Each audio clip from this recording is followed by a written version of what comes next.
The story I'm about to tell you isn't one that's meant to scare you, though some might beg to differ. It's a story that happened in the Dades Valley. It's a tale of love, loss, revenge, and redemption. But above all, it's a story about listening to the warnings the mountains give us, the rivers, the trees. If we listen, maybe we can avoid tragedies like this one. But if we don't, well, maybe this is what happens. When someone leaves their home to go to a place they've never been, sometimes it feels like fate nudging them toward a destiny they couldn't have imagined. Something inside them compels them forward, urging them to explore what lies ahead.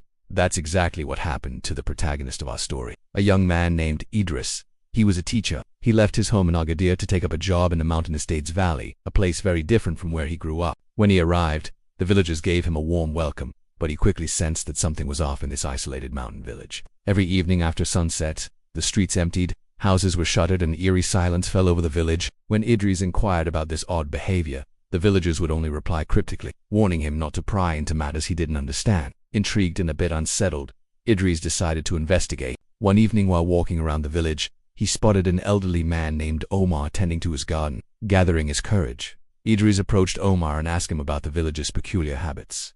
Omar looked up, his gaze distant and troubled. After a long pause, he invited Idris inside his house. As the two sat sipping mintia, Omar finally started to speak. His voice was low and filled with sorrow. "Our valley holds a deep wound," Omar began, his eyes never leaving the tea in his hands. "A wound so painful it echoes through our days and haunts our nights." He paused again, as if searching for the right words. "There was a woman," he continued, his voice barely a whisper, "a woman named Lalita." At the mention of that name, a deep sadness seemed to envelop the room, making Idris shiver despite the heat. As Omar spoke, the flickering candlelight danced in his eyes, casting shadows on the walls that seemed to writhe and twist like tormented spirits. "She was a healer, a wise woman who understood the secrets of herbs and the language of the earth," Omar said.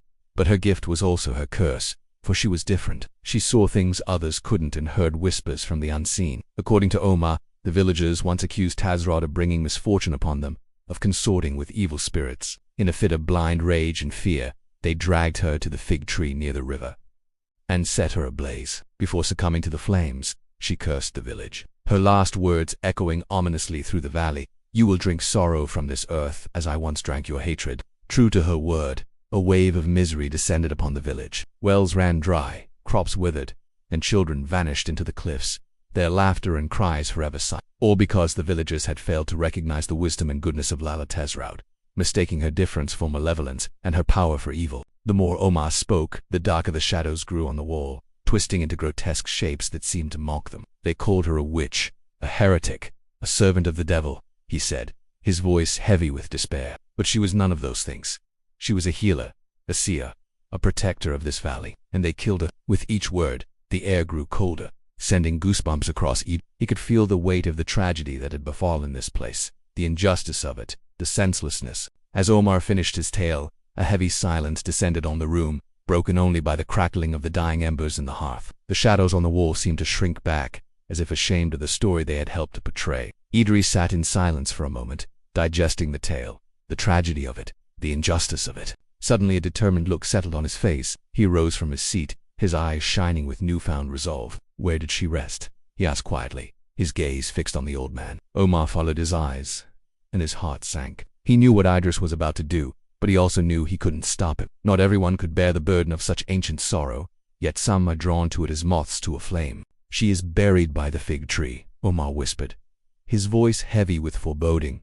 "Beware, young one. The fig tree bears witness too much sorrow, but it remembers well those who disturb its roots." With that cryptic warning, Omar watched as Idris hurried out of the house, his silhouette disappearing into the gathering darkness. The air was thick with anticipation, the silence heavy with foreboding. That night, under the cold, uncaring gaze of the moon, Idris ventured to the fig tree. It stood gnarled and twisted against the backdrop of the star-studded sky, its branches reaching out like skeletal fingers. As he approached, he could feel a palpable shift in the atmosphere, as if the very essence of the night was holding its breath. Idris knelt beside the tree, his fingers tracing the rough bark. He closed his eyes, trying to connect with the spirit of the place, to hear the whispers of the past. Suddenly he felt it, a presence like a half-remembered dream, both familiar and strange. "Lala Tasharat," he murmured, his voice echoing in the stillness. "I am here." At that moment, the wind seemed to stir, ruffling the leaves of the fig tree as if in response. Idris opened his eyes, his gaze fixed on the tree, and that's when he saw it, a faint glow emanating from the trunk. As he watched, mesmerized, the glow intensified, taking the shape of a woman. It was Lala. Her eyes, deep pools of liquid silver, held a depth of sorrow that seemed to touch Idris's soul directly. Her skin, the color of polished onyx, shone with an otherworldly luminescence, but it was her voice that truly captivated him. When she spoke, it was as if the fig tree itself was singing. "You have come," she said, her voice a melody of ancient power. "What brings you to my resting place?" Idris hesitated, unsure how to begin. He wanted to apologize, to express his sorrow for what had happened to her, but the words wouldn't come. Instead, he simply sat there, bathed in the ethereal light of the fig tree, letting the gravity of the moment wash over him. In that moment of shared silence, Idris felt a profound connection with this mysterious woman, a bond that transcended time and circumstance. And when he finally found his voice, it was filled with reverence and respect. "I am sorry," he whispered, his voice catching in his throat. "I am sorry for what they did to you, for what they did to this place." Tazarat regarded him for a moment, her gaze penetrating. Then a sad smile touched her lips, and her eyes seemed to hold his gaze. "Why do you come to me?" she asked softly, her voice echoing the rustling of leaves in the night wind. "What do you seek here in the embrace of the ancient fig tree?" "I seek to understand," Idris replied, his voice earnest, "to understand the sorrow of this valley, the pain that binds us all." And with that, the story takes a turn. Tasharat reveals to Idris that she didn't curse the village out of anger, but out of deep sadness. She explains that she loved the mountains and the land, and her spirit remained tethered to the valley even after death. What she desired wasn't revenge, but for her story to be heard, for her pain to be acknowledged, for the village to understand. This revelation softens Idris's heart. He realizes that true strength lies not in inflicting harm, but in empathy, understanding, and forgiveness. This changes his approach. Instead of seeking to punish those responsible for Tasharat's suffering, he focuses on healing the wounds of the past, bringing the village and Tasharat's spirit together through acts of kindness, compassion, and understanding. Idris transforms the village. He encourages them to reconnect with nature, to honor the land, and most importantly,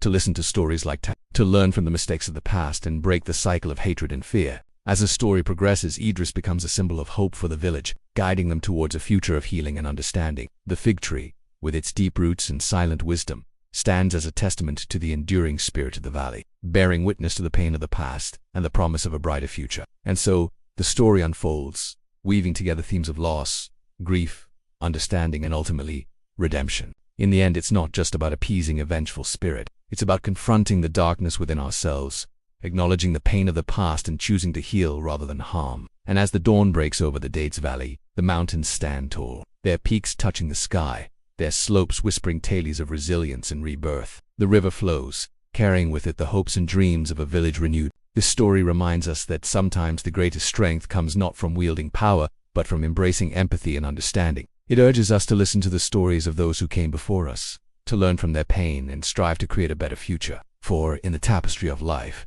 every thread, no matter how dark or how bright, contributes to the intricate pattern of existence.